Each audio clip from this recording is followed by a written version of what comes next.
பிதா குமாரன் பரிசுத்த ஆவியாரின் திருப்பெயராலே ஆமென். நாம் ஜெபிப்போம்.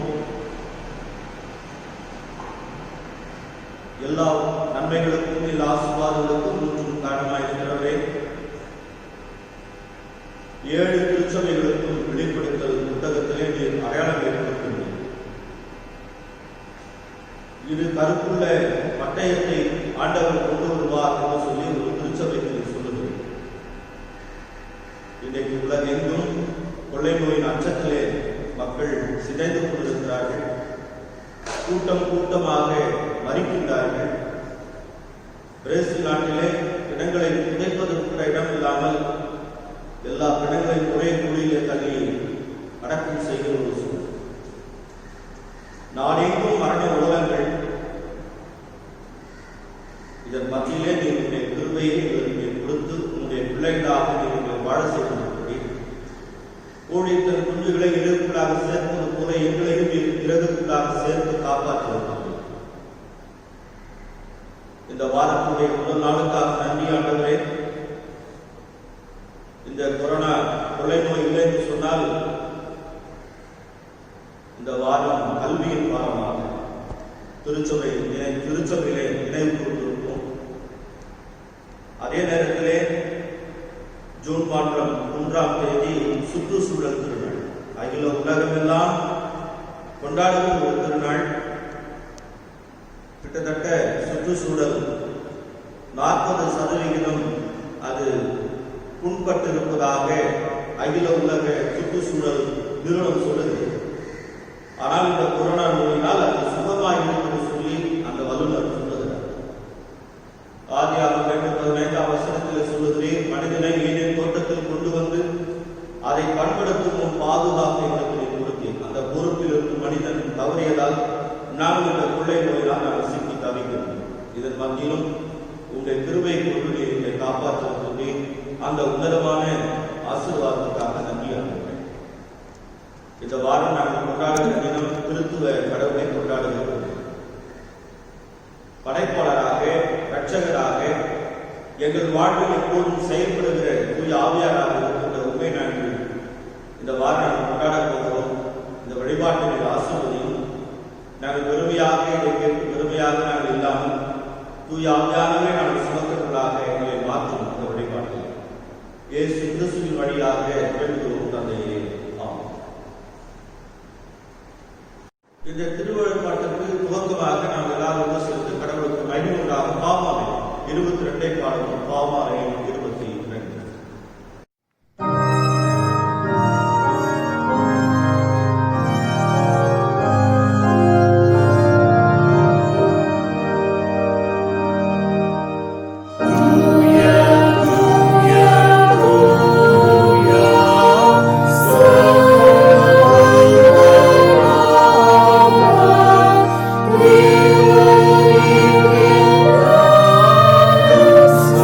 We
கடவுளை தொழுவோம்.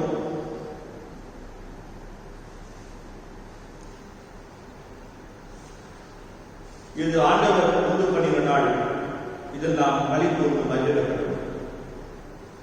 கடவுள் ஆவியாயிருக்கிறார். அவரை தோற்று கொள்கிறவர்கள் ஆவியும் உண்மையோடும் அவரை தோற்று கொள்ள வேண்டும்.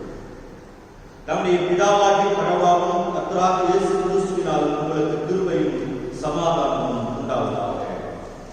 நாம் திருத்துவ கடலாம் போற்றுவோம். பக்கம் 5.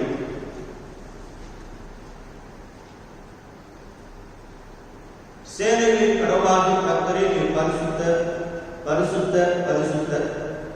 வானமும் பூமியும் பொது மகிமையால் நிறைந்திருக்கின்றன. உன்னதத்திலே ஓசன்னா.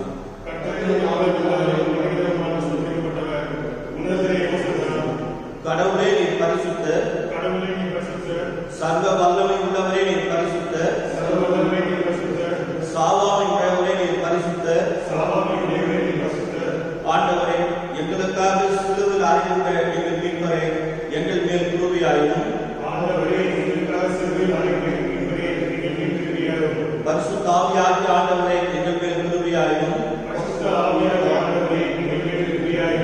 ஆண்டவரே, ஜெபங்களையும் ஆராதனையும் ஏற்றுக்கொண்டு எங்கள் மேல் கிருபையாயிரும்.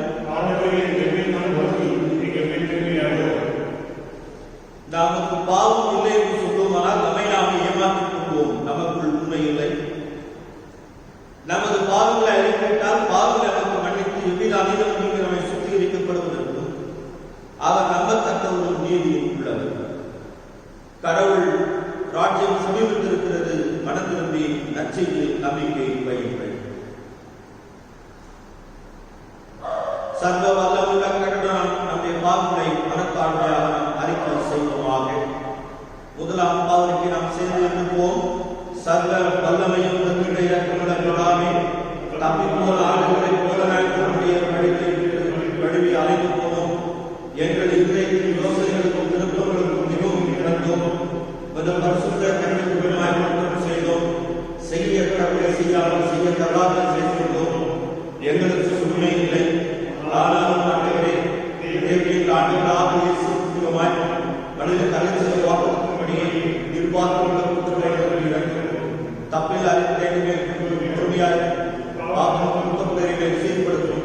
எங்கும் எனக்கு முழங்களாக உடைய நாமத்தையும் வைக்கப்படாதபடி நாம் நீதியும் தெளிந்த புத்தியும் உள்ளாய் நடந்தவர இயேசு கிறிஸ்துவிற்கு கிருபை செய்தருளும். ஆமென். சர்வ வல்லமை மிகுந்த இரக்கமுள்ள ஆண்டவர் மன்னிப்பையும் பாவத்தையும் நமக்கு கற்பித்தவரை வாழ்க்கையை நெறிப்படுத்துவதற்கான காலத்தையும் தமது தூயாவின் கிருபையும் பெற்றுவதில் தந்துள்ளாராக. ஆமென். ஆண்டவர் உங்களோடு இருப்பாராக. திருமறை பாடல் நாம் படிக்க கேட்போம். வாசிக்க வேண்டிய முதல் வேலைப்பாடம் எசேக்கியேல் தீர்க்கதரிசியின் புஸ்தகம் 1ஆம் அதிகாரம் வசனங்கள் 4 முதல் 28 வரை. இதோ, வடக்கே இருந்து புசல் காற்றும் பெரிய மேகமும் அத்தோடு கலந்த அக்னியும் வரக்கண்டேன். அதை சுற்றில பிரகாரமும் அதன் நடுவில் அக்னிக்குள்ளிருந்து விளங்கிய சொகுசாவின் நிறமும் உண்டாயிற்று. அதன் நடுவிலிருந்து 4 ஜீவன்கள் தோன்றின. அவைகள் சாயல் மனுஷ சாயலாக இருந்தது. அவைகளில் ஒவ்வொன்றுக்கும் அந்த 4 முகங்களும் ஒவ்வொன்றுக்கும் 4 சட்டைகளும் இருந்தன. அவைகளுடைய கால்கள் நிமிர்ந்த கால்களாயிருந்தது. அவைகளுடைய உள்ளங்கால்கள் கன்றுக்குட்டியின் உள்ளங்கால்களுக்கு ஒப்பாயிருந்தது. அவைகள் துவக்கப்பட்ட வெண்கலத்தின் வர்ணமாய் மின்னிக்கொண்டிருந்தது. அவைகளுடைய சட்டையின் கீழ் அவைகள் 4 பக்கங்களிலும் மனுஷ கைகள் இருந்தன. அந்த 4க்கும் அதினதின் முகங்களும் அதினதின் சட்டைகளும் உண்டாயிருந்தது. அவைகள் ஒவ்வொன்றின் சட்டைகளிலும் மற்றதின் சட்டைகளோடு சேர்ந்திருந்தன. அவைகள் செல்லுகையில் திரும்பாமல் ஒவ்வொன்றும் அதனதன் திசைக்கு நேர்முகமாய் சென்றது. அவைகளுடைய முகங்களின் சாயல்களாவது வலது பக்கத்தில் 4 மனுஷ முகமும் சிங்க முகமும், இடது பக்கத்தில் 4 எருது முகமும் கழுகு முகமாயிருந்தது. அவைகளுடைய முகங்கள் இப்படி இருக்க அவைகளுடைய சட்டைகளின் கீழ் பிரிந்திருந்தன. ஒவ்வொன்றுக்கும் உள்ள 2 சட்டைகள் ஒன்றோடொன்று சேர்ந்திருந்தது. மற்ற இரண்டு சட்டைகள் அவைகளுடைய உடல்களை மூடின. அவைகள் ஒவ்வொன்றும் தன் திசைக்கு நேர்முகமாய் சென்றது. ஆவி போக வேண்டுமென்ற எவ்விடத்துக்கும் அவைகள் போயின. போகையில் அவைகள் திரும்பி பார்க்கவில்லை. ஜீவனுடைய சாயல் எப்படி இருந்ததென்றால், அவைகள் எரிகின்ற அக்னிக்குள் தோற்றமும் தீவத்திகளின் தோற்றமாயிருந்தது. அந்த அக்னி ஜீவனுக்குள்ளே உலாவி பிரகாசமாயிருந்தது. அக்னியிலிருந்து மின்னல் புறப்பட்டது. அந்த ஜீவன்கள் மின்னலிருந்து தோற்றம் போல் ஓடி திரிந்தது. நான் அந்த ஜீவன்களை பார்த்து கொண்டிருக்கையில், இதோ பூமியில் ஜீவன்கள் அண்டையில் 4 முகங்களுடைய ஒரு சக்கரத்தை கண்டேன். சக்கரங்களின் ரூபமாய் அவைகளின் வேலையும் படிக பச்சை வருமாயிருந்தது. அவைகள் 4க்கும் ஒரே விதமாய் சாயல் இருந்தது. அவைகளின் ரூபமாய் அவைகள் வேலைகளும் சக்கரத்துக்குள்ளும் சக்கரம் இருக்குமாய் இருந்தது. அவைகள் ஓடுகையில் தங்கள் 4 பக்கங்களிலும் ஓடுகையில் அவைகள் திரும்புவதில்லை. அவைகளின் வட்டங்கள் பயங்கரமாயிடத்தக்க உயரமாயிருந்தது. அந்த 4 வட்டங்களும் சுற்றமிலும் கண்களால் இருந்தன. அந்த ஜீவன்கள் செல்லும்போது அந்த சக்கரங்கள் அவைகள் அருகே ஓடின. அந்த ஜீவன்கள் பூமியிலிருந்து எழும்பும்போது சக்கரங்களும் எழும்பின. ஆவி போக வேண்டுமென்ற எவ்விடத்துக்கும் அவைகள் போயின. அவ்விடத்துக்கு அவைகளின் ஆவியும் போக வேண்டுமென்று இருந்தது. சக்கரங்களிலும் அவைகளின் அருகே எழும்பின. ஜீவனுடைய ஆவி சக்கரங்களில் இருந்தது. அவைகள் செல்லும்போது இவைகளும் சென்றன. அவைகள் நிற்கும்போது இவைகளும் நின்றன. அவைகள் பூமியிலிருந்து எழும்பும்போது சக்கரங்களாலும் அவைகள் அருகே எழும்பின. ஜீவனுடைய ஆவி சக்கரங்கள் இருந்தது. ஜீவனுடைய தலைகள் மேல் பிரமிக்கத்தக்கதாக வச்சிக்க பிரகாசமான ஒரு மண்டலம் இருந்தது.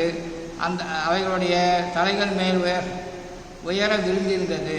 மண்டலின் கீழ் அவைகளுடைய சட்டைகள் ஒன்றுக்கொண்டு எதிர்நேராய் விரிந்தது. தங்கள் உடல்களை மூடிக்கொண்டிருக்க 2 சட்டைகள் இரு பக்கத்திலும் இருக்கிற ஒவ்வொன்றிலும் இருந்தன. அவைகள் செல்லும்போது அவருடைய சட்டைகளின் இரைச்சல்களை கேட்டேன். அது வெறு வெள்ளத்தில் இரைச்சல்கள் போகவும் சர்வ வல்லங்களுடன் சத்தம் போலவும் ஒரு இராணுவத்தின் இரைச்சலுக்கு ஒரு ஒத்த ஆரவாரத்தின் சத்தமும் போலவாக இருந்தது. அவைகள் நிற்கும்போது தங்கள் சட்டைகளுக்கு தளரவிட்டிருந்தன. அவைகள் நின்று தங்கள் சட்டைகளில் தளரவிட்டிருக்கையில் அவைகளுடைய தலைகளுக்கு மேலான மண்டலத்தின் மேல் ஒரு சத்தம் பிறந்தது. அவைகளின் தலைகளுக்கு மேலுள்ள மண்டலத்தின் கீழ் மேலே நீலரத்தினம் போல விளங்கும் ஒரு சிங்காசனத்தின் சாயலும், அந்த சிங்காசனத்தின் சாயல் மேலும் மனுஷனாத சாயலுக்கு ஒத்த ஒரு சாயலும் இருந்தது. அவருடைய இடுப்பாக காணப்பட்டது முதல் மேலெல்லாம் உட்புறம் சுற்றிலும் உள்ள அக்னிமயமான சொகுசாவின் நிறமாய் கண்டிருந்தேன். அவருடைய இடுப்பாக காணப்பட்டது முதல் கீழெல்லாம் அக்னிமயமாகவும் அதை சுற்றிலும் பிரகாசமாகவும் இருக்க கண்டேன். மழை பெய்யும் நாளில் மேகத்தில் வானவில் எப்படி காணப்படுகிறதோ அப்படியே சுற்றிலும் உள்ள அந்த பிரகாசம் காணப்பட்டது. இதுவே கர்த்தருடைய மகிமையின் சாயலுக்கு தரிசனமாயிருந்தது. அதை நான் கண்டபோது பூமிக்குப்புற விழுந்தேன். அப்பொழுது பேசுகிற ஒருடைய சத்தத்தை கேட்டேன். வாசிக்க வேண்டிய 1ஆம் பாடம் வாசித்தாயிற்று. கிறிஸ்துக்கே மகிமை உண்டாவதாக. ஆமேன். வாசிக்கும்படியாக குறிக்கப்பட்டுள்ள 2ஆம் வேத பாடம் அப்போஸ்தலனாகிய பவுல் கொரிந்தியருக்கு எழுதின 2வது நிருபம் 13ஆம் அதிகாரம் வசனங்கள் 11 முதல் 14 முடிய. 2 கொரிந்தியர் 13ஆம் அதிகாரம் வசனங்கள் 11 முதல். கடைசியாக சகோதரரே, சந்தோஷமாயிருங்கள், நற்சீர் பொருந்துங்கள், ஆறுதல் அடையுங்கள், ஏக சிந்தையாயிருங்கள், சமாதானமாயிருங்கள். அப்பொழுது அன்புக்கும் சமாதானத்துக்கும் காரணராகிய தேவன் உங்களுடனே கூட இருப்பார். ஒருவரையொருவர் பரிசுத்த முத்தத்தோடு வாழ்த்துங்கள். பரிசுத்தவான்கள் எல்லோரும் உங்களுக்கு வாழ்த்துதல் சொல்கிறார்கள். கர்த்தராகிய இயேசு கிறிஸ்துவினுடைய கிருபையும் தேவனுடைய அன்பும் பரிசுத்த ஆவியினுடைய ஐக்கியமும் உங்கள் அனைவரோட கூட இருப்பதாக. ஆமேன். பாடம் முடிந்தது. தேவனே உமக்கே மகிமை உண்டாவதாக. மாறி மாறி வாசிக்கும்படியாக குறிப்பிட்ட சங்கீதம் 98. சங்கீதம் 98. கர்த்தருக்கு புதுப்பாட்டை பாடுங்கள், அவர் அதிசயங்களை செய்திருக்கிறார். அவருடைய வலது கரமும் அவருடைய பரிசுத்த பொய்யும் ரட்சிப்பையும் உண்டாக்கினது. கர்த்தர் தமது ரட்சிப்பை பிரஸ்தாபமாக்கி தமது நீதியை ஜாதிகளுடைய கண்களுக்கு முன்பாக விளங்க பண்ணினார். அவர் இஸ்ரவேல் குடும்பத்துக்காக நமது கிருபையையும் உண்மையையும் நினைவு கூர்ந்தார். பூமியின் எல்லையெல்லாம் நமது தேவனுடைய ரட்சிப்பை கண்டது. பூமியின் குடிகளே, நீங்கள் எல்லோரும் கர்த்தரை நோக்கி ஆனந்தமாய் ஆர்ப்பரியுங்கள், முழக்கமிட்டு கம்பீரமாய் பாடுங்கள். சுரமண்டலத்தால் கர்த்தரை கீர்த்தனம் பண்ணுங்கள், சுரமண்டலத்தாலும் கீத சத்தத்தாலும் அவரை கீர்த்தனம் பண்ணுங்கள். கர்த்தராகிய ராஜாவின் சமூகத்திலே பூரிகைகளாலும் மெக்கால சத்தத்தாலும் ஆனந்தமாய் ஆர்ப்பரியுங்கள். சமுத்திரமும் அதன் நிறைவும் பூச்சக்கரமும் அதன் குடிகளும் முழங்குவதாக. கர்த்தருக்கு முன்பாக ஆறுகள் கைகொட்டி பர்வதங்கள் ஏகமாய் கம்பீரித்து பாடக்கடவது. எல்லாரும் சேர்ந்து வாசிக்கலாம். அவர் பூமியை நியாயம் தீர்க்க வருகிறார், பூலோகத்தை நீதியோடும் ஜனங்களின் நிதானத்தோடும் நியாயம் தீர்ப்பார்.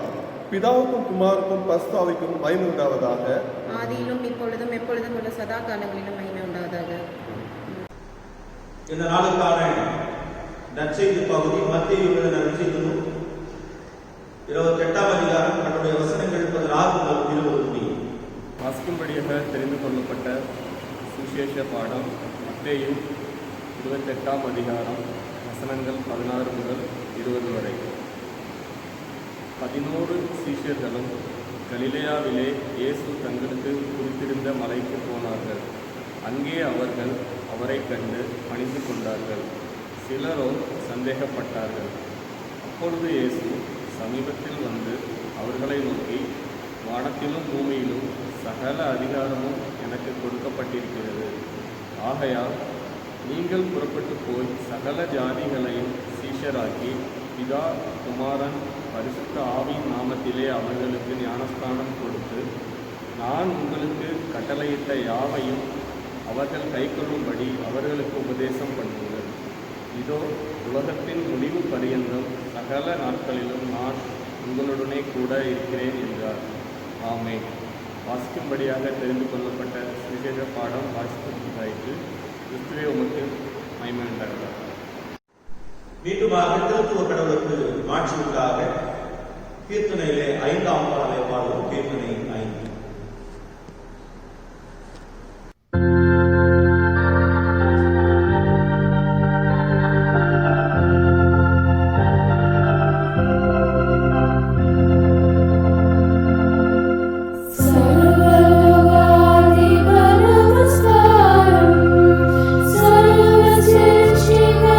Namaskaram, Tare Kadalai Vaas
தாய் நிஷ்கடமா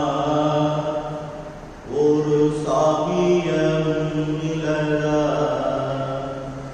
சித்தாயானந்தமா திகழ்கின்ற திருத்துவமே எத்தாம் நானடியே கடற்கேருவன் என்பம் தீர்ந்து அத்தா உன்னையெல்லாம் எனக்கார் துணையாகவே தாயே தந்தை தம குரு சம்பத்து நட்பேவையும் நீயே எம்பெருமா கரிவேலில் நின்னையந்தா திகழும் உலகோடென்னுரிமை ஆயே உன்னையெல்லாம் எனக்கார் துணையாகவே சத் சித் ஆனந்தமாய் எங்கள் மத்தியிலே வாழ்கின்ற எங்கள் திருத்துவ கடவுள் நீ கொடுத்திருக்கின்ற இந்த நல்ல நாளுக்காக முதலாக உங்களுக்கு நன்றி படைக்கிறோம். நீர் மட்டுமே போற்றுதற்குரியவர். ஆகவே நான் உங்களை அகமகிழ்ந்து பாடுகிறோம்.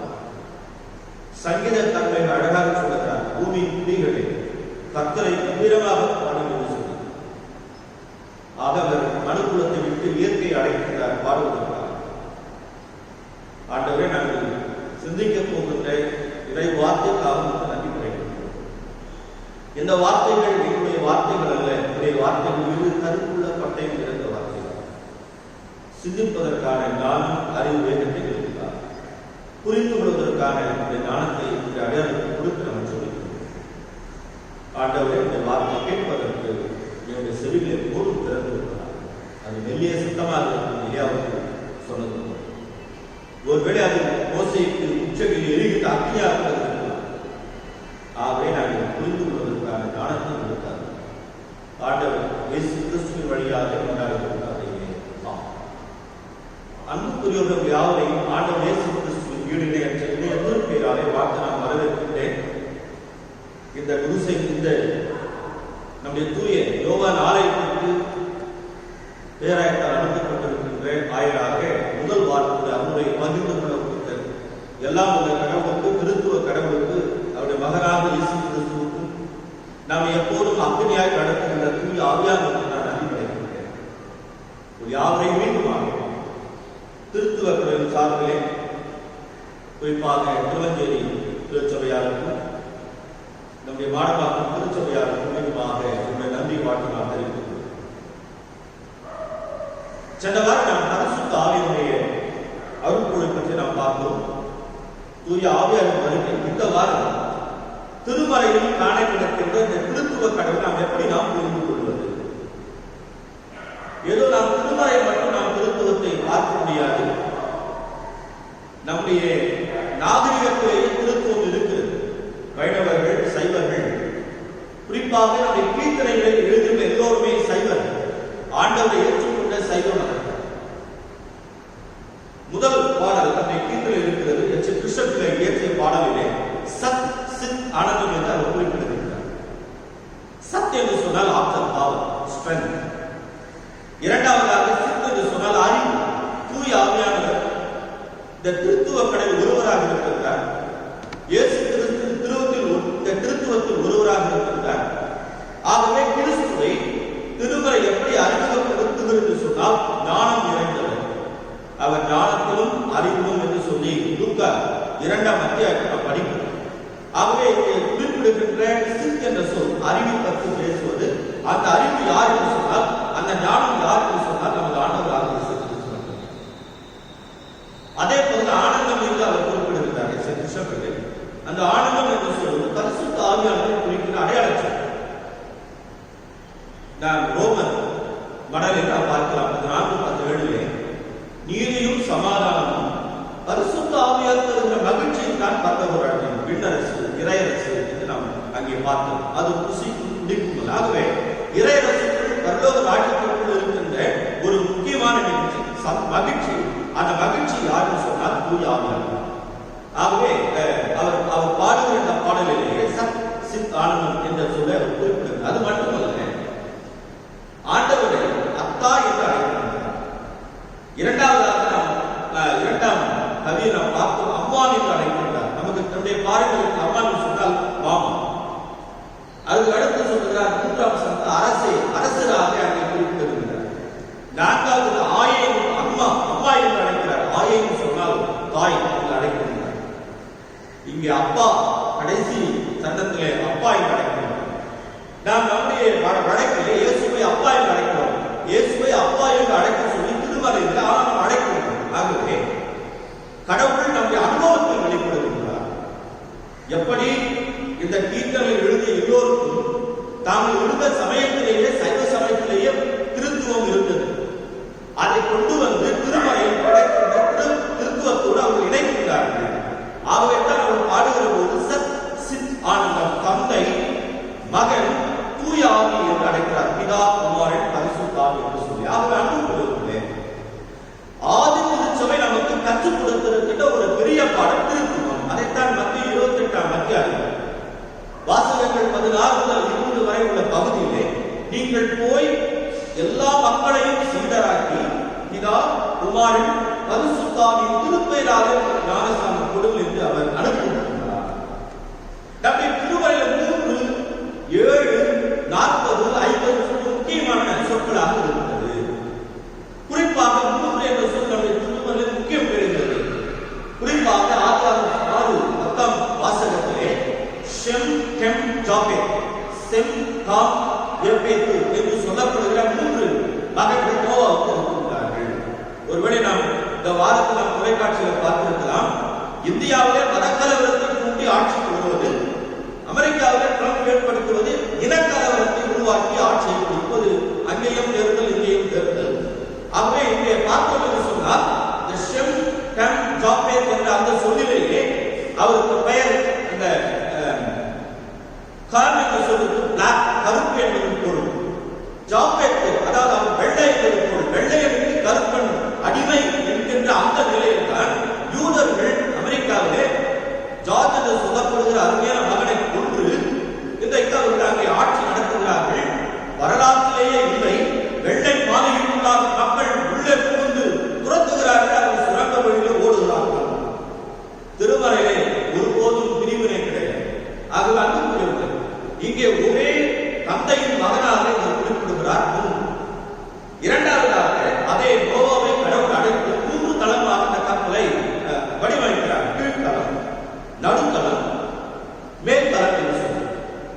அது மட்டுமல்ல, ஆதியாகமம் 15:9 அத்தியாய வசனத்திலே பார்த்தோம் என்று சொன்னால், ஆண்டவர் ஆபிரகாமுக்கு வருகிற போது, பேசுகிற போது 3 வயதுள்ள இளம்பசு, 3 வயதுள்ள இல்லாது, 3 வயதுள்ள செம்மறி என்று திருமறையிலே நாம் உள்ளே சென்றால் இந்த 3 என்பதற்கு மிக அழுத்தம் சாட்சி கூட பார்த்தீங்கன்னா 2 அல்லது 3 சாட்சி இருக்க வேண்டும் என்று சொல்லுவார்.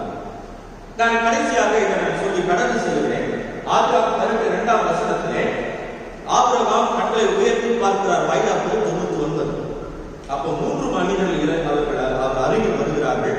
அவரை அடைத்து அவருக்கு இடம் கன்றை அடித்து அவரை புசிக்க சொல்லி அந்த இரவு அவர் இருக்க சொல்லுகிறார். ஆகவே திருமறையில் 3 என்பதற்கும் 7 என்பதற்கும் 40 என்பதற்கும் 50 என்பதற்கும் திருமறையிலே நமக்கு சாட்சிகள் அதிகமாக காண கிடைக்கிறது. குறிப்பாக 50. சொந்த வாரத்தை நாம் பெந்தகோஸ்தே பெண்டா என்று சொன்னால் 50 என்பது. ஆக அன்புக்குரியவர்களே, திருமறையில் 3 என்பதற்கு முக்கியம் பெறுகிறது. அதே போல ஆதி திருச்சபையிலே நம்முடைய 12 ஆண்டுடைய 12 சீடர்களிலே உயிரோடு இருந்து இயற்கை எழுதியவர் யோவான் நற்செய்தியாளர். ஆண்டுடைய 12 சீடர்களிலே தற்கொலை செய்து கொண்டவர் அப்போஸ்தலர் 2ஆம் அத்தியாயத்தில் பார்க்கலாம். அவர் பயிர் வெடித்து உடல் சரிந்து 4 கொண்டு சென்றார். யூதாஸ். அடுத்தது அப்போஸ்தலர் 2ஆம் அதிகாரம் 1ஆம் வசனம் படித்தோம் என்று சொன்னால், சீடர்கள் முதல் இரத்த சாட்சி யாக்கோபு. ஆனால் ஆதி திருச்சபையிலே முதல் இரத்த சாட்சியாக 7ஆம் ஆண்டில் ஸ்தேவான் வருகிறார். ஆகவே அன்புக்குரியவர்களே, ஆதி திருச்சபையிலே மும்மணி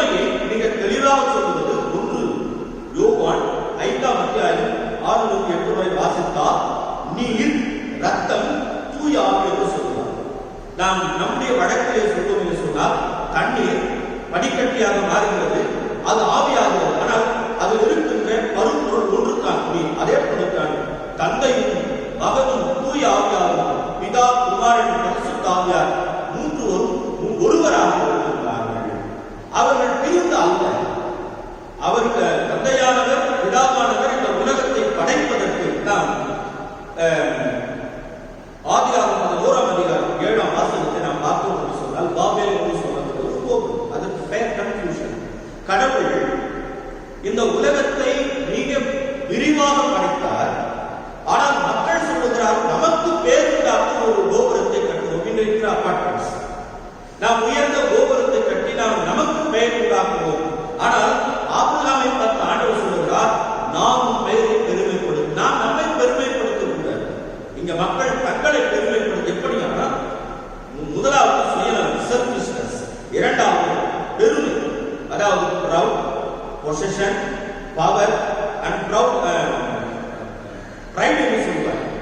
அதாவது நமக்கு 4 வகையான கால்கள் இருக்கிறது. இந்த 4 கால்களையும் கடவுள் உடைத்து போடுவார் என்று சொல்லி மரியாள் பாடுகிறாள். எப்படி பாடுகிறாள்? ஆஸ்திரத்திலிருந்து கடவுள் அதை கீழே விட தருவார். ஆகவே என்றைக்கு மனிதர்கள் பெருமை உட்காருகிறார்களோ கடவுள் அந்த இருக்கையை முறித்து போடுவார். காரணம், கடவுள் பெருமைக்கு ஒத்துப்போவதில்லை, தாழ்மை உள்ளவர்களை கடவுள் ஏற்றுக்கொள்கிறார்.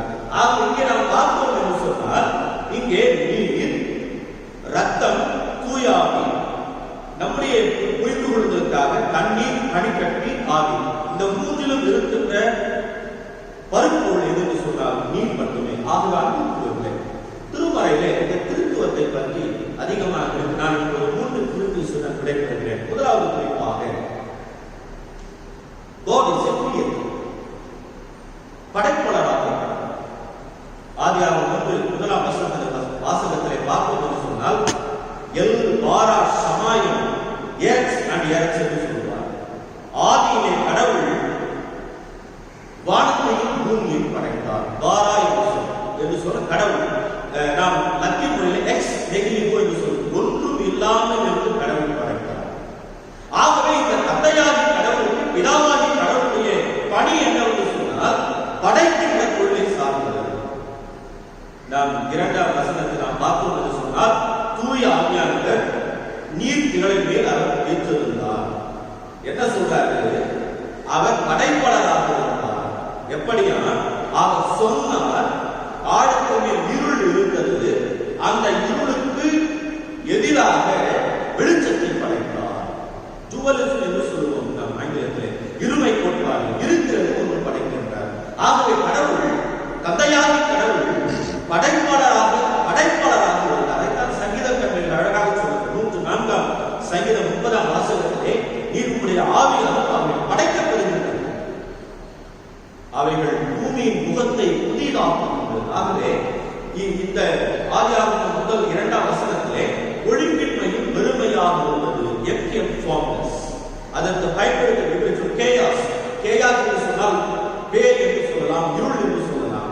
ஆகவே இந்த உலகம் இருளில் இருந்ததை கடவுள் வெளிச்சத்திற்கு கொண்டு வந்தார்.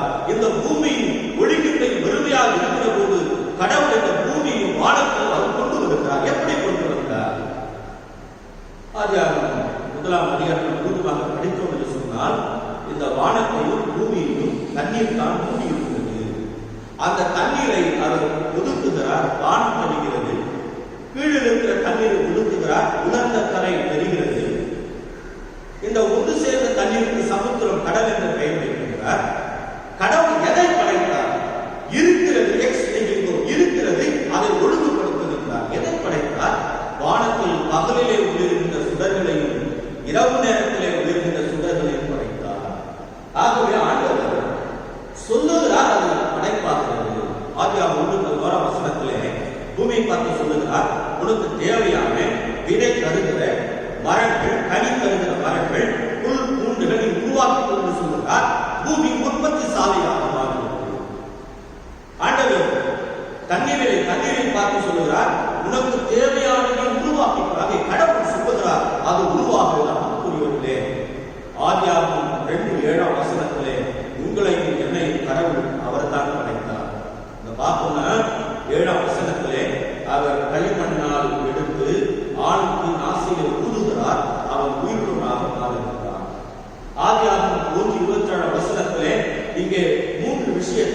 பார்க்கலாம். He created them. கடவுள் அவர்களை படைத்தார். இரண்டாவது 22 வசனத்துல he blessed them. கடவுள் அவர்களை ஆசீர்வதித்தார். கடவுள் எதெல்லாம் படைக்கின்றாரோ அதையெல்லாம் கடவுள் ஆசீர்வதிக்கின்றார். அன்புக்குரியவர்களே, இந்த நாளிலே கடவுள் நமக்கு கொடுத்திருக்கின்ற ஆசீர்வாதம் அந்த தந்தையாகிய கடவுள், அந்த பிதாவாகிய கடவுள் தான் நம்மை படைத்திருக்கின்றார். எப்படி படைத்திருக்கின்றார்?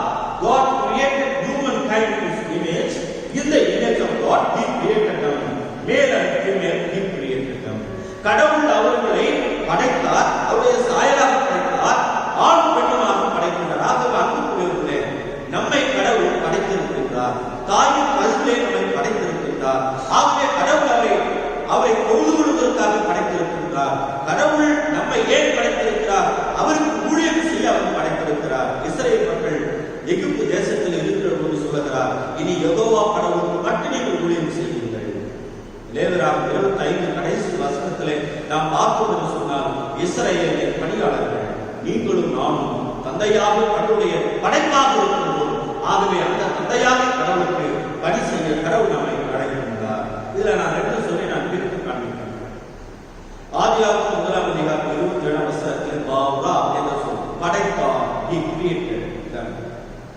இரண்டாவதாக 5 வசனத்திலே God made them. கடவுள் அவர்களை உருவாக்கினார். or God formed them. கடவுள் அவர்களை உருவாக்கினார். ஆகவே கடவுள் படைப்பாளராக மட்டுமல்ல, நம்மை உருவாக்குவராக இருந்தார். மண்ணிலே எடுத்தார், ஆணை படைத்தார், சுவாசத்தை அவர் நாசில் எழுதினால் உயிர் பெறுகிறார். இந்த ஆண் அணியாக இருப்பது நல்லது அல்ல என்று சொல்லி பெண்மையை படைக்கிறார். எங்கே படைக்கிறார்? அருமையான ஒரு ஆற்றல் சொல்லுகிறார், ஹெர்மான் குருக்கள் சொல்லுகிறார், கடவுள் ஒருவேளை பெண்ணை தலையில் படைத்திருந்தால் உனக்கு நான் தான் தலை என்று சொல்லியிருப்பார். ஒருவேளை காலில் இருக்கிற எலும்பிலிருந்து படைத்திருந்தால் நீ காலால் அவர்களை மிதித்து போடுவார்கள் ஆண்கள். ஆகவேதான் கடவுள் யோசிக்கின்றார், இதற்கு பக்கத்தில் இருக்கின்ற அந்த எலும்பிலிருந்து உருவாக்குகிறார். காரணம், இவர்கள் இருவரல்ல ஒருவராக இருக்கின்றார். அன்புக்குரியவர்களே, ஒரு நம்முடைய குடும்பங்களிலே பிரச்சனை இருக்கும் என்று சொன்னால் கடவுள் நம்மை ஓருவராக படைத்திருக்கிறார். கடவுள் தான் நம்மை படைத்திருக்கிறார். நம்மை ஒப்பு கொடுத்தால் பெருமையாக ஒரு கர்த்தர் எதிர்த்து நிற்கிறார். நாம் என்னைக்கு தாழ்மையாக இருக்கின்றோமோ கடவுள் ஒரு நாள் நம்மை படைத்துக் கொண்டே இருப்பார். இரண்டாவதாக, ஏதோ கடவுள் மட்டும் படைப்பாளராக அல்ல, son of God is a redeemer. கடவுளின் மகன் இரட்சகராக இருக்கிறார். எப்படி? மத்தேயு 1 வசனத்திலே you ought to name him Jesus, for he will save his people from their sins. நீங்கள் அவருக்கு இயேசு என்று பெயரிடுவீர்கள். இயேசு என்பதற்கு என்ன பொருளாம்? மீட்பர் என்பது இரட்சகர் என்பது பொருளாம். எபிரேயத்தில் இயேசு என்ற சொல்லுக்கு யெசுவா. நம்முடைய 5 அடுத்து வருகின்ற பகுதி யோசுவா. யோசுவா என்று சொன்னால் யெகோவா என்ற இரட்சகர் என்பது. ஆகியவர் யார்? குமாரனாகிய கடவுள் மீட்பராக இருக்கிறார். அதற்கு அடுத்த 23 வாசகத்திலே அதே மத்தேயு சொல்லுவார், Emmanuel, which means God is with us. இந்த தந்தையாகிய கடவுள் தன் குமாரனை எதற்காக அனுப்பினார் என்று சொன்னால் நம்மை ரட்சிப்பதற்காக அனுப்பினார். நம்முடைய கீர்த்தனை புத்தகத்திலே பெரும்பாலான கீர்த்தனை எழுதியவர் நமக்கு தஞ்சாவூரை சேர்ந்தவர்கள். அவர்கள் அந்த பெத்தலகேம் புறவஞ்சி என்கின்ற அந்த கவிதை புத்தகத்தை அவர் எழுதுகிறார். எப்படி குமாரன் உலகத்திற்கு மனிதனாக வந்தார். பிதா ஒரு முறை அவருடைய சிங்காசனத்தில் உட்கார்ந்து இப்படியும் அப்படியும் போய் வந்து கொண்டிருந்தார். அப்பொழுது மகன் கேட்டார், தந்தையே, அப்பா ஏன் இந்த மாதிரி நிகழ்ச்சி போறீங்க? இல்ல, தீர்க்க தரிசனம் அனுப்பின கொண்டுட்டானுங்க, அரசு அனுப்பின ஒழுங்கு ஆளல, பின்ன யார் என் பணிக்காக இந்த உலகத்திற்கு போவது? சற்றும் எதிர்ப்பு வராமல் குமாரன் சொன்னார், அப்பா நான் போறேன். அவர் அதற்கு போனாரா? அதைத்தான் அவர் எழுதுகிறார் பெத்தலகேம் புறவஞ்சியிலே. அவர் மிக அழகாக எழுதுகிறார், இந்த குமாரன் எதற்காக இருந்தார்? தந்தை சொல்லி வரவில்லை, தாமாகவே தந்தையிடம் கேட்டுக்கொண்டு வந்தார். அதைத்தான் பிலிப்பியர் 2 அத்தியாயத்தில் நாம் பார்க்கிறோம். அவர் கொள்ளையாடின் பொருளாக எண்ணிக்கொள்ளாமல் தன்னைத்தான் எடுத்து தன் சிலுவை எடுத்துக்கொண்டு தன்னைத்தான் எடுத்து அடிமை ரூபம் எடுத்து அந்த சிலுவை அவர் அங்கே எடுத்துக் கொண்டார். ஆகவே அன்புக்குரியவர்களே, இவர் நம்முடைய மீட்பராக இருக்கின்ற கடவுள். தந்தையாகிய கடவுள், பிதாவாகிய கடவுள் படைப்பாளராக இருக்கின்றார். இந்த படைப்பாக இருக்கின்ற நம்மை ஒவ்வொரு நிமிடமும் மீட்கின்ற ஆண்டவராக இருக்கிறார். குறிப்பாக நான் அதை உதாரணமாக எடுத்துக்கொண்டது லூக்கா 10 எல்லாருக்கும் தெரியும். அவர் யார் செய்கின்ற அந்த நிகழ்விலே 3 விதங்களிலே இந்த ரட்சிப்பு கொண்டாடப்படுவது. தனி மனித மீட்பு, இரண்டாவது family salvation or family conversion என்று நாம் சொல்றோம். குடும்பமே அங்கே மாறுகிறது. மூன்றாவது இவர் ரட்சிக்கப்பட்டார், குடும்பம் அங்கே ரட்சிக்கப்பட்டது. ஆகவே சமுதாயத்தில் இருக்கிற எல்லாரும் ரட்சிக்கப்பட்டார். எப்படி அவர் சொல்ற அந்த பாவ அறிக்கையிலே, நான் யாரிடமாவது இரத்தத்தினையாக வாங்கியிருந்தால், மாதத்தினையாக வாங்கியிருந்தால் நான் திரும்ப நான் தருகிறேன். நான் ஒருவேளை 10 ரூபாய் நான் வாங்கியிருந்தால் 500 ரூபாய் நான் செலுத்துகிறேன் என்று அவருடைய மனம் திரும்புகிறது. எங்கிருந்து அவர் கொள்ளையடித்தாரோ, ஏழைகளுக்கு கொள்ளையடித்தாரோ, பாவிடத்தில் கொள்ளையடித்தாரோ, அந்த பொருட்களை எல்லாம் மீண்டுமாக அவருக்கு சேர்த்திருக்கிறார், திரும்ப சேர்த்திருக்கிறார். ஆக ரட்சிக்கின்ற ஆண்டவர் நம்மை இந்த வீட்டுக்கு ரட்சிப்பு வந்தது. Today salvation has come to this house in our Sudhara because he too is the son of Abraham என்று சொல்கிறார். இந்த வீட்டுக்கு ரட்சிப்பு வந்தது. இவர்கள் ஆபிரகாமுடைய குமாரனாக இருக்கிறார். ஏன் ஆபிரகாம் குமாரனாக சொல்லுவார் என்று சொல்றார். இந்த ஆபிரகாம் கடவுள் அடைக்கின்றார். தன் சொந்த குடும்பத்தை எல்லாம் விட்டுவிட்டு அங்கே அவருடைய பேரார், அவருடைய தந்தை ஒரு பெரிய பணக்காரர். அந்த மெசோபொத்தாமியா பகுதியில் ஊர் என்ற அந்த பகுதி பிறநிலைவை அதை சிற்பமாக வழிவிட்டு அவர்கள் வியாபாரம் செய்யவர். அப்படி ஒரு பெரிய செழுமை உள்ள குடும்பத்திலிருந்து ஆபிரகாம் மாணவ வாழ்வுக்காக கடவுள் அடைக்கிறார். எல்லாத்தையும் விட்டு. அதே மாதிரி தான் இயேசு ஆண்டவரும் தன்னை கொள்ளையாடின ஒன்றாக எண்ணிக்கொண்டாலும் தன்னைத்தான் இருந்து அடிமை உருவெடுத்து மனித சாயம். ஆகவே நாம் என்றைக்கு இந்த வீட்டை கொண்டாட முடியும், என்றைக்கு இந்த ரட்சிப்பை கொண்டாட முடியும் என்று சொன்னால், நீயும் நாம் எதை நான் நம்பி வாழ்கிறோமோ அவைகளை விட்டு வருகிறது. எப்படி இங்கே சகைப்பு தாம் நம்பி இருந்த தன்னுடைய தீமையால் சம்பாதித்த எல்லா பொருளையும் ஏழைகளுக்கு நாதத்தனையாக திரும்ப இரத்தத்தனையாக திரும்ப அளிக்கின்றார். அவர் அந்த வீட்டை கொண்டாடுகிறார், ரட்சிப்பை கொண்டாடுகிறார். நீங்களும் நானும் இந்த குமாரனை கொண்டாட வேண்டும் என்று சொன்னால், தந்தை வழியாக குமாரனை உலகத்திற்கு அவதரித்தார் மனிதனாக. அவர் கொடுக்கிற அந்த மகிழ்ச்சியை, அந்த ரட்சிப்பை நாம் எப்பொழுது கொண்டாட முடியும் என்று சொன்னால், நாம் என்றைக்கு நம்மை இழக்கின்றோமோ, எதை நாம் நம்பி வாழ்கிறோம், ஒருவேளை நான் நம்பி இருக்கின்ற இனம், நான் நம்பி இருக்கின்ற பிரிவு, நான் நம்பி இருக்கின்ற பணம், நான் நம்பி இருக்கின்ற படிப்பு, அதிக படிப்பு உடலுக்கு இடைக்கிறது பவுலியா சொல்வார். நாம் எதையெல்லாம் இந்த பூமியை நம்புகிறோமோ அழிந்து போவதை அதை விட்டு இயேசு ஆண்டவருக்குள் என்றைக்கு நாம் மனம் திரும்புகிறோமோ அப்பொழுதுதான் குமாரனாகிய கடவுளுடைய அந்த ரட்சிப்பை நாம் கொண்டாட முடியும். கடவுள் உங்களுக்கும் எனக்கும் அப்படிப்பட்ட ஒரு ஆசீர்வாதத்தை இந்த வாரத்தில் கொடுத்திருக்கிறார். 1:5 பாவி ரட்சிப்பை கிறிஸ்து உலகத்தில் வந்தார் என்கிற வார்த்தை உண்மை எல்லா அங்கீகரிப்பு பாத்திரமாக இருக்கிறது. நாம் என்றைக்கு நம்மை இழக்கிறோமோ அப்பொழுது இந்த வீட்டை நாம் கொண்டாட முடியும். மூன்றாவது, ஏதோ குமாரன் தந்தை மட்டும்தான் படைப்பாளர், குமாரன் மட்டும்தான் ரட்சகர் என்பதாக அல்ல. Holy Spirit is our protector or provider. தூய ஆவியானவர் நம்மை பாதுகாப்பதாக மட்டுமல்ல, நமக்கு வாழ்வை வழங்குகின்றது. நம்மை வாழ வைக்க தன்மையை கொடுக்கின்றது. ஆகவே அன்புக்குரியவர்களே, Holy Spirit is our provider. ஆகவே அன்புக்குரியவர்களே, 104 சங்கீதம் 30 நாம் பார்த்தோம் என்று சொன்னால், ஆவியை அனுப்ப பரிசுத்த அனுப்ப அவர்கள் படைக்கப்படுகின்றன. பூமியின் முகம் புதிதாக சங்கீதக்காரன் சொல்கிறார். அன்புக்குரியவர்களே, நான் யோவான் எழுதின நற்செய்தி 16 பார்த்தோம் என்று சொன்னார். பாராபட்டஸ் என்று சொல்வார். அவர் துணையாளர். எப்படி ஆணுக்கு பெண் துணையாக இருக்கிறார்களோ, அந்த 2 பேருக்கும் கடவுள் ஒரு துணையாளரை இருக்கிறார். யார் சொன்னால் பரிசுத்த ஆவியானவர். This is the spirit of truth என்று சொல்வார். இவர் யார்? சக்தியான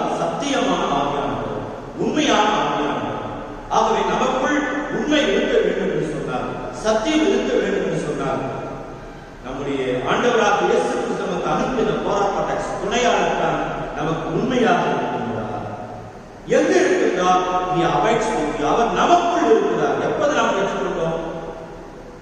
அவர் நாசியிலே சுவாசத்தை ஊதுகிற போது மனுக்குளம் பெற்றுக்கொண்டது. அதை நாம் எப்போது நாம் இடப்படுத்திக் கொள்கிறோம்? நாம் ஞானஸ்தானம் எடுக்கிற போது, எப்படி ஆண்டவர் ஞானஸ்தானம் எடுக்கும் போது தூயாவியார் புறாவைக்குள் இறங்கி வந்தாரோ, நம்மேலும் அவர் இறங்கி வந்திருக்கிறார் என்று சொல்லி யார் நாம் விசுவாசிக்கின்றோமோ அவர்களுக்குள் தான் அவர் வாழ்வார். அவர் நமக்குள் வாழ்வார், உங்களுக்குள் அவர் வாழ்வார். அதே போல 7ஆம் வசனத்தில் பார்த்தோம் என்று சொன்னால், அவர் உங்களுக்குள் இருப்பார். நாம் மற்ற மக்களுக்கு நமக்கு வேறுபாடு இருக்கிறது. அவர்கள் மனசாட்சி சொல்லுவார். நமக்கு 2 பேர் சாட்சி, நமக்கு தூய ஆவியானவர் 2வது மனசாட்சி. ஆகவே யாருக்கு விரோதமாக பாவம் செய்தால் மன்னிக்கப்படும். ஆனால் பரிசுத்த ஆவியானவர் விரோதமாக பாவம் செய்தால் அது மன்னிக்கப்படாது என்று ஆண்டவருடைய வசனமாக இருக்கார். 17ஆம் அதிகாரம் மத்திய 2ஆம் அதிகாரம் வாசிக்கலாம். அன்புக்குரியவர்கள், அடுத்த அதே வசனத்துல நான் உங்களை திக்கற்றவராக இருக்கிறேன். I will not leave you orphan என்று சொல்லுவார்.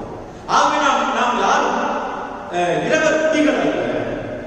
நமக்கு பரிசுத்த ஆவியானவர் நமக்கு துணையாக இருக்கிறார்.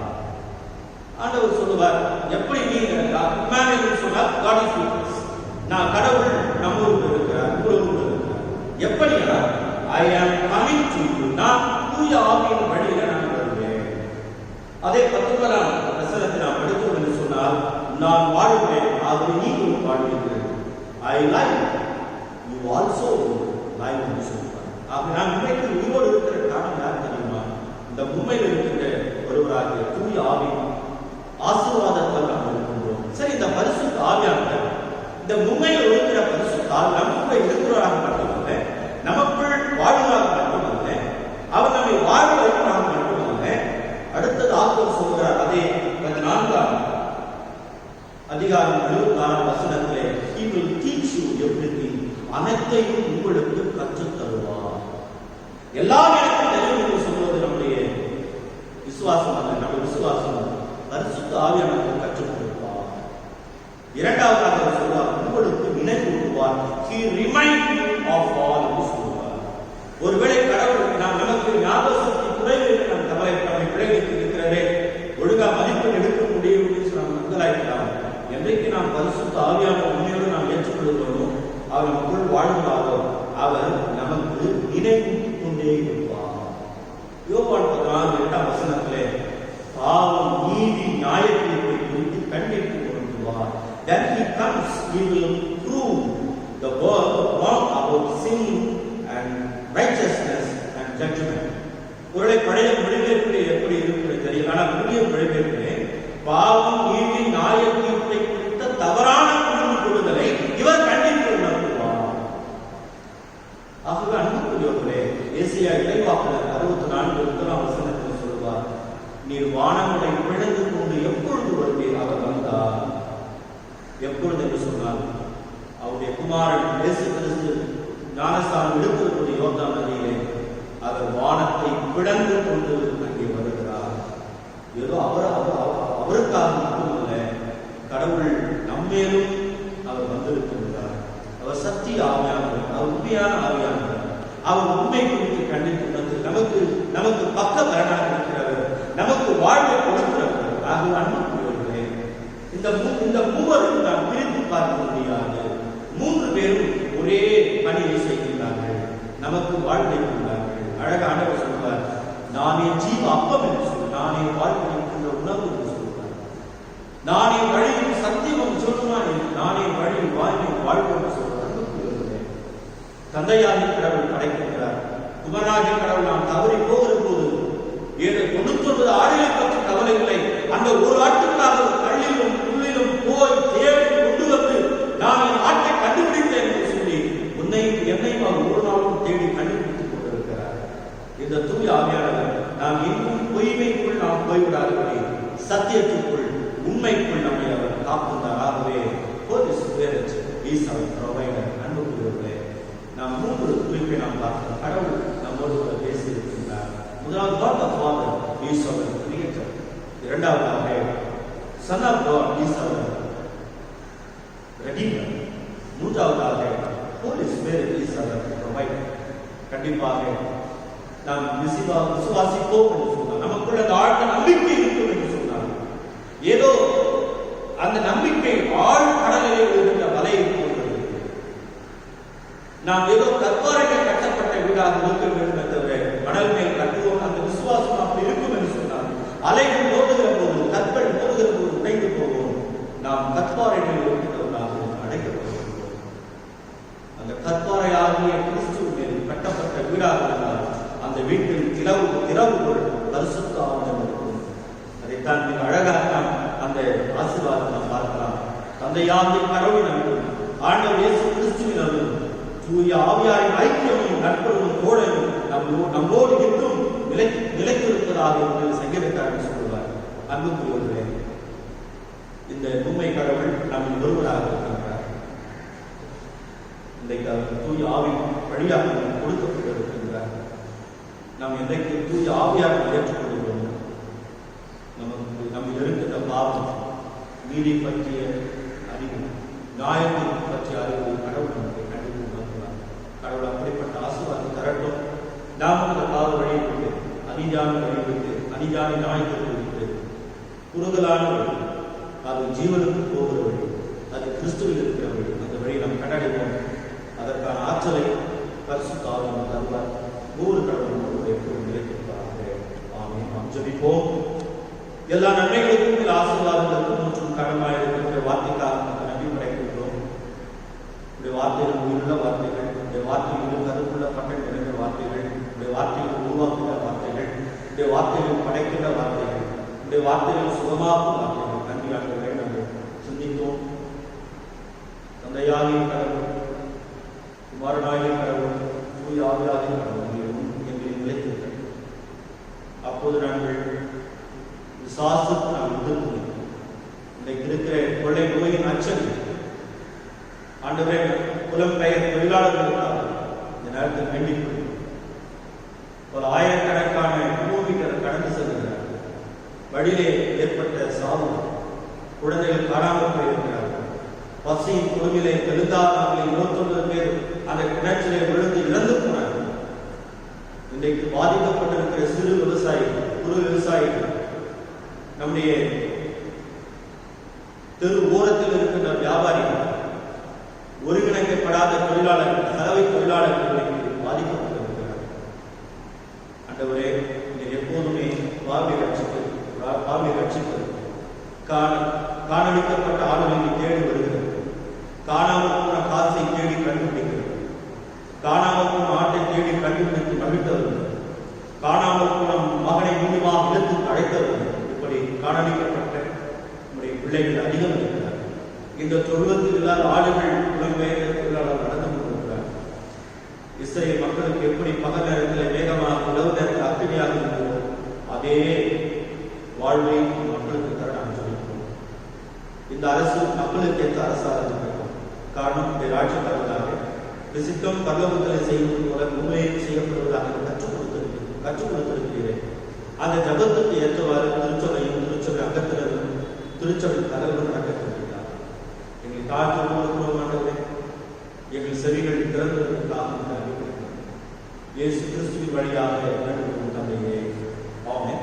நாம் எல்லாரும் அருளை கேட்ட நாம் நம்முடைய அப்போஸ்தல விசுவாச பிரமாணத்தை நாம் பாடல் வழியாக வானத்தையும் பூமியையும் படைத்த சர்வவல்லமையுள்ள பிதாவாகிய தேவனை விசுவாசிக்கிறேன். அவருடைய ஒரே குமாரனாகிய நம்முடைய நாதர் இயேசு கிறிஸ்துவை விசுவாசிக்கிறேன். அவர் பரிசுத்த ஆவியினாலே கன்னி மரியாதை பொறுப்பு வைத்து பிறந்தார். பொந்து பிலாத்தின் காலத்தில் பாடுபட்டு சிலுவையில் அறையுண்டு மரித்து அடக்கம் பண்ணப்பட்டு பாதாளத்தில் இறங்கினார். 3ஆம் நாள் மரித்தோரிடத்திலிருந்து எழுந்தருளினார். பரமண்டலத்துக்கு ஏறி சர்வவல்லமையுள்ள பிதாவாகிய தேவனை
ஒவ்வொரு நாள் இரவும் எங்களுக்கு உறக்கம் அதிகாலையிலே புதிய குருவிகளோடு எங்களுக்கு எடுத்துள்ளது.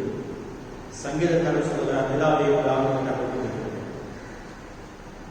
மறுநாள் காலையிலே எங்களை ஏசையா சொன்னது போல எங்களை தட்டி எழுப்புகிறார்கள்.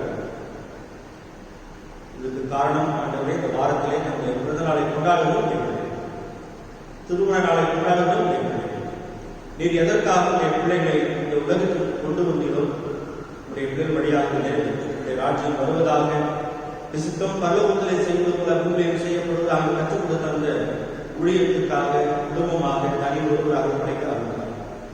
நீர் நினைத்திருக்கிறேன் என்று ஆசீர்வாதம் தந்திருக்கு. உன் கோட்டைகளை சுடுவாடும், உன் அரணுக்களை சமாதானம் அடைப்பது. அப்படிப்பட்ட திருநாளுடைய பிள்ளைகள் தம் வாழ்நாள் முழுவதும் கண்டார்கள். இயேசு கிறிஸ்துவின் வழியாக வேண்டுகிறோம் தந்தையே. நாம் ஜெபிக்கிறோம். சமாதானத்துக்காக நாம் ஜெபிக்கிறோம். சமாதானத்துக்கு காரணம் ஏக சிந்தை ஒருவராகிய கடவுளே, உம்மை நம்புவதை நித்திய வாழ்வு, உம்மை செவிப்பதை நெய் விடுதலை, கடவுளை தஞ்சமாக கொண்டிருக்கிறது அடியாராக நம்பி எந்த பகைவுடைய வல்லமைக்கு நாங்கள் பயப்படாதிருக்கும்படி எங்கள் பகைவு செய்கின்ற எல்லா தீமைகளும் நாம் எதிர்த்து நிற்க உம்முடைய பலனை கொடுக்க வேண்டும் என்று எங்கள் ஆண்டவர் இயேசு கிறிஸ்து வல்லமையால் எங்களை காப்பாற்றுவோம். ஆமென். தேவ கிருபைக்காக நாம் ஜெபிப்போம். எல்லாம் வல்ல ஆண்டவரே, நித்திய பிதாவே, உமது பிரமாணத்தை வழியில் உம்முடைய கற்பனைகளுக்கு நாங்கள் கீழ்ப்படைந்து எங்கள் உடலை உம்முடைய திருப்பணிக்கு நாங்கள் ஒப்படைக்க அதை தூய்மைப்படுத்தி உம்முடைய ஆளுமைக்குள் நாங்கள் எங்களை ஒப்புவிக்கிறோம். எப்பொழுதும் எங்கள் உடலும் உள்ளமும் உமது வல்லமையால் பாதுகாக்கப்பட செய்வார். எங்கள் ஆளுநர் இயேசு கிறிஸ்துவின் வழியாக வேண்டுகிறோம் தந்தையே. ஆமென். இந்த ஜெபங்களை நாம் கொண்டு திரட்டி நாம் ஆண்டவர் கற்றுக் கொடுத்த குடும்ப ஜெபத்தை நாம் பாடலாக நாம் பாடுவோம். பரமண்டலங்களில் இருக்கிற எங்கள் பிதாவே, உம்முடைய நாமம் பரிசுத்தப்படுவதாக, உம்முடைய ராஜ்யம் வருவதாக, உம்முடைய சித்தம் பரமண்டலத்தில் செய்யப்படுகிறது போல பூமியிலையும் செய்யப்படுவதாக. அன்றிருந்துள்ள எங்கள் அப்பத்தை எங்களுக்கு இன்று தாரும். எங்களுக்கு விரோதமாய் குற்றம் செய்வதற்கு நாங்கள் மன்னிக்கிறது போல எங்கள் குற்றங்களை எங்களுக்கு மன்னியும். எங்களை சோதனைகள் பிரவேசிக்க பண்ணாமல் தீமை நின்று ரசித்துக் கொள்ளும். ராஜ்யமும் வல்லமையும் மகிமையும் என்றென்றைக்கும் உம்முடையவைகளே.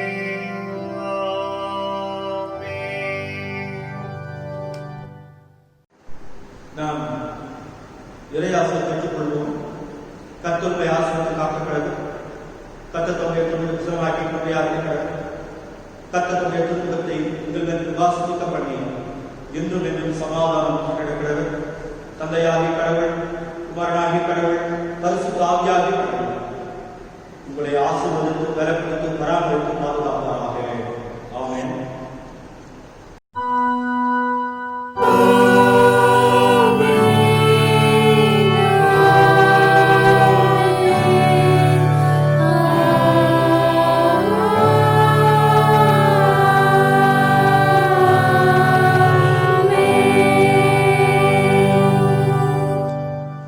இந்த திருவழிபாட்டுக்கு முடிவாக நாம் எல்லாரும் எழுந்து 143ஆம் பாமாலை பாடுவோம்.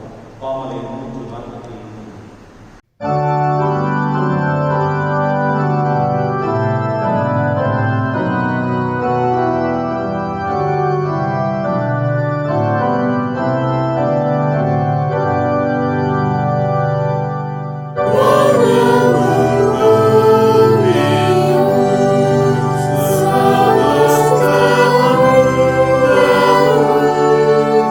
Thank you.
பிரார்த்திப்போமாக.